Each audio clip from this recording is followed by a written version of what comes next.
What's the most unnecessary thing that you've spent money on recently? That's a great question. I'm sure Jen would tell you that there are a number of things. You're like, they are a necessity. Nothing's coming to mind. Most unnecessary thing. Oh, I mean, Yeah. here's a good one. I mean, I wanted to carry mouthwash in my backpack, but my brain can't. My brain will relentlessly focus on what if that mouthwash spills, and so you have to put it in a container. And so I spent a reasonable amount of time finding like one of those reusable, you know, like snack sandwich bags, to use, which Yeah. which required going to like two different retail stores, and then eventually I think I bought it online. And so like that's a lot of investment. That is a lot. I Like, mean, it just was the go other to, dollars, but like I mean, yeah. man hours. We're So, putting in some pretty serious man so hours let for me this tell you what I sandwich did. I bag. just went to the dollar store and got a little, and then I Okay, just not good enough. took a little bag and I Not just good enough. sealed it up in there. No, can't do it. This is Roasted, a podcast where there's no sacred cows, just sacred orange windbreakers. I'm Kate Hatter, the Director of Digital Marketing at High 10. Dave Lowe, Director of Strategy and Research, and today we're going to wrestle with the year that we just had and hopefully find some cause for optimism in the new year. Yeah, so in order to define our angst, essentially we just did some research activities independently with the goal of kind of surprising each other and talking about our 2026 predictions. Well, I'm a big fan of the macroeconomic climate, so we could start there. I was really thrilled to see. It's kind of hard to suss out what's going to happen from a broad perspective. I think there's the bears and the bulls generally, and I count myself typically somewhere in between. But I was really encouraged to see that from both the U.S. and a global perspective, the consensus view is that there will be growth in the coming year. 25, tough year. Glad to see it go. Goodbye forever. Um, uh, and I think it's nice that there is some real cause for growth and optimism in the coming year. I think the job market's going to be a little bit tough, but everywhere we look from a GDP perspective, there is optimism to be had. Maybe interest rates will continue to come down a little bit in the first half of this year or at some point in this year. So I think from a macro perspective, um, my optimism is encouraged. Yeah. Well, you mentioned job market being tough. So that is something that I have seen overwhelming negative, at least for those, maybe not for business owners as much, but definitely for employees, is massive layoffs, or at least many Fortune 500 companies saying that they have no intention of hiring. If anything, they're holding their current workforce, or they do have planned layoffs this year. I mean, I think that's the hardest thing to wrestle with is that a big theme of 2025 was uncertainty. And I think unfortunately it has to carry through a little bit into 26. So there's this general growth optimism, but just facing the reality that there is a lot of political uncertainty. There's a tremendous amount of uncertainty around AI. The questions are being asked now: are we in an AI bubble? Some of the circular deals that are going on between AI companies, hardware providers, and related industries, real estate, all that interplay. So I think as we look forward to this year, uncertainty is the thing. That's the word in the middle of the page that's circled. But that's still cause for optimism. And I think the fear and reflecting on maybe some of how we felt during the pandemic.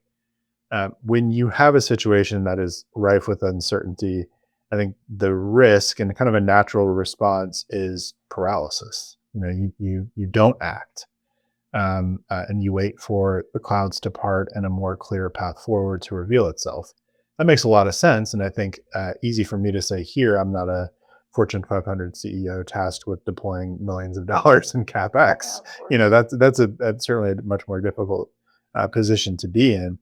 But I think I want to encourage people and colleagues here and our clients to take a little bit of a leap of faith in 26, particularly in the first half. Acknowledge the uncertainty, but manage the anxiety that it can generate, and try to make progress in this early part of the year, and hopefully it pays off in the back half or even into 27. So I think Yeah. that's kind of in a nutshell where I am. Well, if we were to scale it back, say I'm even a regional company, let's say maybe like a multi location across several states. I've projected growth financially and maybe are even looking to grow my workforce in order to achieve my goals in 2026. I am seeing this mixed bag regarding AI, kind of political uncertainty, interest rates, and how that will affect kind of my target audience members, as you said as well. It can feel very paralyzing to kind of live in this world of unknowns. What would be your recommendation for me kind of embarking on 2026 if I'm projecting growth? I don't know. I think just like a riff thought. I think that there's like AI destruction. Like Prof G talks a lot about AI growth, where it can be applied and paired with robotics. So like AI growth at Amazon because they have a lot of robots, like over a million robots, evidently. I think AI is going to help us. I don't think AI is going to destroy millions of jobs. I think AI is going to change millions of jobs. You know what I mean? Yeah, I Maybe agree that's with you. maybe that's like Sure. you're the and you're the frog in the pot that's slowly heating up. Mm. I Yeah. Well, I think a don't good know. example is, and this is, I think, very interesting, is domestic AI robots. So a robot who is Like in home. Yeah. exactly so is within their software. They're trained to fold laundry. However, they still need to learn my home and my habits and even like my preferences. And so, even if I say in theory, I'm like, oh, that's great and good, I think it, like anything in technology, has its pros and cons. But I spend tens of hours a week on house care. I think part of that unrest is just the not, oh, this is going to change my job or my lifestyle, but this vacuum of just kind of like a void of like, what do we do then after that? And I think that's true of a lot of businesses and folks in careers of your whole life. You've kind of thought, all right, this is my specific path, my growth, or even as a business leader, here's my vision for a business. And AI changes all that. And it's really hard to answer, okay, if we go through this, then what's on the other side? Yeah, and I think there's like a saying about if you spend too much time in the future, you'll get anxious. You spend too much time in the Sure. past, you'll get depressed. And I think the summary point is like get in the game. If there are more mature AI products that can help automate back office tasks, and I think that's kind of where the business or consulting application is. And if you don't have a giant multinational company that relies heavily on robotics and automation, um, I think that's what I'm interested in, and what we are increasingly recommending to clients is, can we engage in more efforts in sales enablement, that's AI supported to help prospect identification or key market identification. I think that's what I'm really interested in now. I think I'm a big fan, unsurprisingly, in the Prof G Media Network, Scott Galloway and Ed Ellison, Prof G Markets, and I think they shared a story about like bank tellers and the rise of ATM technology. And if you're a bank teller, when ATMs come around, you could understand a level of Sure. It's a anxiety around one to that. one swap. That's Right. absolutely scary. Seemingly on his Sure. face. And I think what ends up happening is, and maybe there's a little bit of destruction in jobs, but fundamentally the role evolves, and it becomes much more about a higher value client activities. Maybe it becomes about more about wealth management, or deepening product service blend. But tellers became much more about relationship development and relationship management. And so that's, again, perhaps I'm being too optimistic about the whole thing, but um, I think it's just going to free us up to spend more time doing different tasks, and we can't necessarily foresee what those different tasks will be, but they'll come, and I think maybe we're just gonna roll with the punches. That's always going to be the thing. I mean, I grew up with a Game Boy, like I didn't have cable, so things just change. That's the constant that will always be with us. So we'll see. So I think the general prediction is still living in this world kind of uncertainty. There is a lot of noise between the news, industry, and then at the end of the day, I mean, you have to do your job. You have to lead your business and make informative, impactful decisions. What would be a couple predictions for 2026 that you would recommend business leaders kind of keep up with on a daily or a weekly basis? Yeah, I think the thing that I personally have been engaged in a lot now, and I think would be something that business leaders could take a look at is, you know, AI, like kind of like no coding apps, like just Yeah, using AI right. to code things, whether it's, Like a landing base page. 44, I've seen emerging. I've even Yeah, experimented with that myself. there are a lot of, the AI agent tools as well. I mean, I think people should be tinkering with those things, because and I think I've talked about this before, but if you go to Home Depot and you go down the power tool aisle, if you don't know what the power tool Yeah. is, you don't know its application, you're never going to buy the tool. Mhm. So I think people should be experimenting and finding use cases that work for their particular situation, and just kind of playing with the thing. You're not gonna break it. So just see what the possibilities are. I think that would be a prediction. I think those things are going to flow, and frontline people, kind of mid management, frontline folks are going to be experimenting with those things and finding little mini innovation moments that can hopefully apply across the system. I think we're going to see a lot of that democratization. Um, you know, I think that's really number one. Any other predictions we should follow for this year? Yeah, I think, I don't want to get too political here, but I think we have to be mindful of the calendar. Obviously, this is a midterm election year. Filing deadlines are passing. Primary dates are going to pass, and a lot of them in June. So I think a lot of that conversation, there's the possibility that it could moderate, and we will be in a little bit of a different macro space politically. I'm kind of looking forward to that. That could provide a lot more stability, and a lot more confidence for business leaders. Because again, if you have to make a multi-million-dollar investment decision, and it's hard to see 2 weeks ahead, much less 10 years, then you can understand the stall decision making. Right, the So paralysis that you yeah, kind of said before. yeah.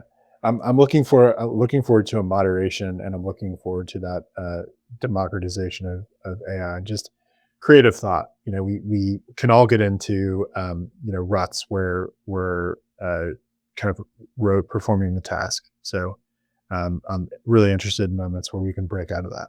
Yeah. I think hearing your macro kind of predictions and just conversation, three things kind of stand out to me. Is one, kind of this participation. So all of them are actions, but participation. I think the second one that you had kind of mentioned was play. And I think that's important because to participate is just to like be involved. But play is to have fun, to be curious, to be experimental. And I think if you can find a way to do that, then you overcome kind of this third P word that we're playing with this year, and it's this paralysis. So if you feel just absolutely like overwhelmed, find a way to engage your interest and kind of have faith that with that, you'll be able to connect it to your business as a business leader. That's great. I really like play. There's been some talk about someone bringing a Bop It into the office. That's Yeah. probably talk. We need a status check on the Bop It. But that's great. I think we just like forget that. Adults forget that. And I think it's that kind of unstructured environment that cool things can come from. And even maybe it won't be a surprise to our listener here, but we spent a few minutes before we hit the record button, kind of goofing off. 15 minutes ago. Circle back. As a total aside, I'm a very futuristic person. And what I've realized is with that comes like there's not a single moment I look back on the past and I'm like, that was good. Is that what that is? End of flashback. And there's value there. There's certainly cultural value there, for the business, but also I think this is probably a better recording than it would have been had we just like gone right into it. Right. So Yeah. I think it's like the Einstein quote is that creativity is intelligence having fun. It's like I talked to the creative team a lot about that. Is we're data driven people, but even our creative is important in the way that it communicates. Or like I'm a parent of a young child, and how he learns is through play. That's how he understands systems and provides context to the world. So as adults, especially as like stressed out business leaders or marketers overwhelmed with daily information, trying to comprehend, regurgitate, and then make plans or decisions on it, we lose that play piece. And I think that has so much value into your point going into a year where we do sometimes feel paralyzed by the unknown or what is unpredictable. It's at least, I think, a productive coping mechanism while, we're letting the world kind of play out for us. So again, the task at hand was we're researching it independently. Your goal was more on the macro side. My more side was micro, or more specifically the digital marketing industry. And kind of what I found was unsatisfying, and that there weren't a ton of surprises. So a lot of data we will of course link below, but honestly I don't want to spend a ton of time on because it wasn't surprising that digital marketing not only still has value, but it's only increasing in its value. Even SEO, I saw some models that were predicting SEO can give you a return on investment times 7. We're also kind of seeing a deepening, especially with more AI involvement within paid media, and how that can be incredibly lucrative to things like lead generation or even just general brand awareness. So with that, I was like, where we go from there. I'll kind of do like a self roast, and I feel like I have this like bad habit, or like my toxic trait is like, here's what you're supposed to do, and then instead of doing that, I'm like, well, here's this other thing that I think would be like fun and better, and that was just looking at trends overall that affect our industry. So of course, social trends, some like psychological and more trends I think affecting like the zeitgeist of our nation here. And one trend that I found super fascinating that I think that we can learn from is, of course, we have wellness, we have AI, and then one that I think will be really fun and actually surprising for us to talk about is kind of like the trad trend that's going on right now. So I think, I'm going to go in a different direction than you think, which is why I think you'll enjoy this conversation. All right, let's do it. For those unfamiliar with the trad trend, essentially what it is kind of a call. Specifically, it more has the connotation of more like formalized gender roles, maybe that we saw, I think is, again, typically how people think and interact with that trend. And what I kind of took from that is less the trend itself and the behaviors or people that identify with the trend, and kind of like the why in the now is this happening in our society, and how that affects digital marketing, like social media, personal brands, and how that affects even like influencing or product promotion. What I also found, I think, is quite interesting in this continuation of wellness. There's also a lot, especially with Gen Z more and more entering our job market. They're getting, of course, with that income to spend on their own things. I'm, of course, a member of the Gen Z kind of population, and we're first Brag about it. I was kind of like that. It makes David feel great. Is a sense of return to nostalgia. So kind of merchandise from childhood being sold and kind of sought after at really high, or I shouldn't say just really high, how do I say, maximum, peak is the word I'm looking for. Kind of with this nostalgia trend, what we're seeing examples of is trying to find different merchandise or things that we like to find as a child. Brands even doing some types of collaborations that are callbacks to things that we saw when we were children as well. So why are all these trends kind of happening at once? Or even like one of Pinterest 2026 trends predictions is kind of like also a callback to like an 80s glamour moment, which I love some of it. 80s is, of course, very fun and can be controversial, but also just funny in its own right. But why are all these things happening now in 2026? And what's going to happen with this? And essentially, kind of what I found myself thinking and going to is it's more just like a return to the questioning of decisions that were made in our society by politicians or companies and products within the 50s and the 60s. I think as we more and more on a daily basis are consuming news and receiving information of all kinds at a faster and faster rate, we now have like a passive kind of incorporation of AI. It's not even like I love AI and that's how I choose to spend my day. Just about every single digital interaction you have has touched AI in some way, shape, or form over its creation, if not your daily interaction. Great example of that is like a Google AI overview. Like someone could be anti-AI, but if you're using Google, like it's still part of your life and you are passively participating in that. And so I think if we were to look at that, that informs, again, just this, general questioning of our society. I think another example of this is like the crunchy mom, the granola mom, is the deep kind of knowledge and understanding of different brands and products, how they affect our wellness and different lifestyles. So other examples are like non-tox products.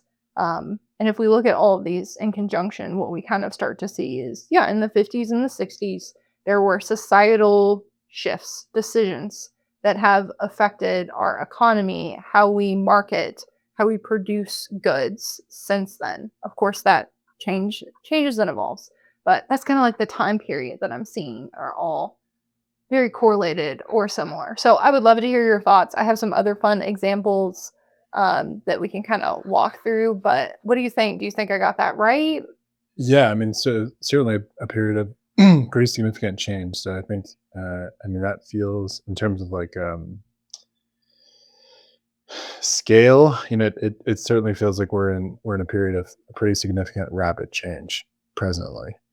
And I think those trends are interesting. There are a lot of, I mean, there's clearly, we are in an anti-establishment moment right now where, the challenger brand has maybe a little bit of tailwind, more so than typical, because people are asking foundational questions about um, every facet of their lives. And the ingredients, there are like so many apps and tools you can use to Mhm. evaluate the ingredients of food. That's a major conversation at a national scale as well. So yeah, I think it's I'm not really sure where the page will turn either. What will a unifying environment look like, or will we continue down that trail? I think that's firmly in the uncertainty category. But it is interesting, and their fragmentation of media is certainly probably playing a role there, and I think that makes our job much harder to find the eyeballs and find the right eyeballs who may be interested in the products or services that we're partnering with. So yeah, I mean, yikes. No, well, and It's difficult. even say with like out an app for a quote unquote to keep with our predictions and trends kind of theme, like a crunchy mom, is you don't have to have those. We live in an age where you can do your own research. There's also really this presence of social knowledge. I can see something on TikTok or on Instagram, and people are doing the research for me, whether that is true or not, your own version of acknowledgement of truth. That's how we're receiving information. Previously, especially, in the 20th century, we did not have that information readily accessible. There was not the ability to do these deep dives and kind of cross reference um, every element of every ingredient that is in something and how it affects our endocrine system, our nervous system, and look at, studies publicly. Also, what I think really hit the nail on the head for me in conjunction of this kind of return, the callback to the questioning of decisions that were made for our society that has impacted us since then in mid 20th century is we've started to hit this privilege point of AI. And so, what a world! Someone on the SEO team said this week. like what a privilege it is to be fatigued by AI, to be fatigued by information. It's still fatiguing, but I think what was wise was the acknowledgement that it is a privilege. I think anytime there is privilege, there is the ability to reject what your privilege is, because you can take it for granted.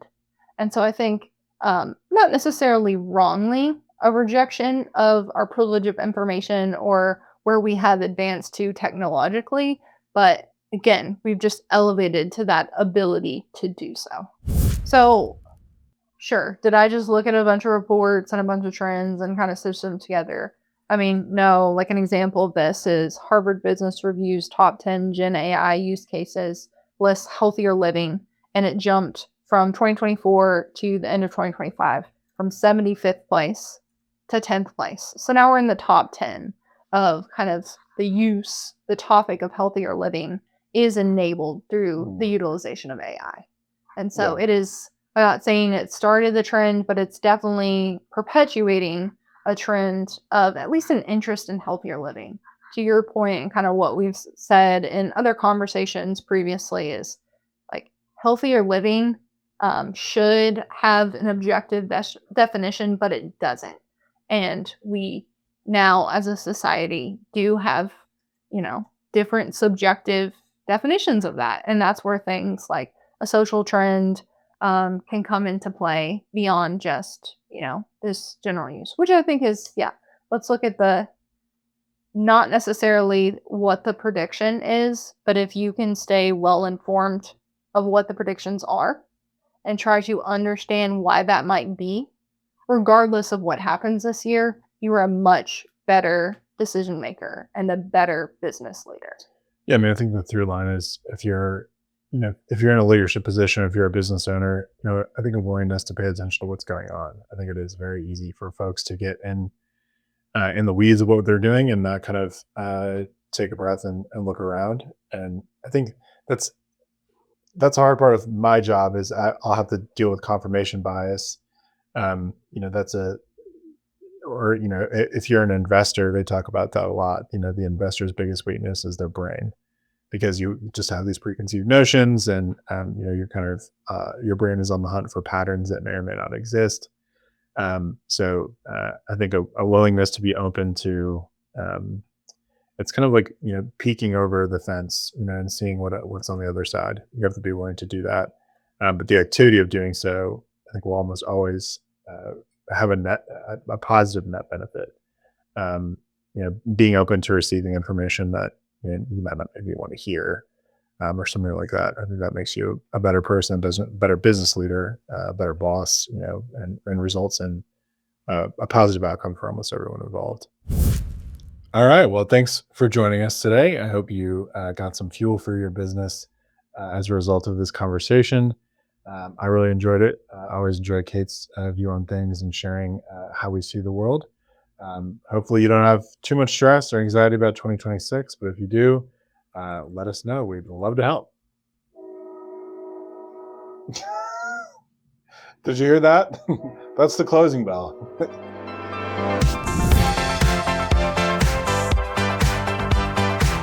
Ready to get real results? Visit HeightonDigital.com.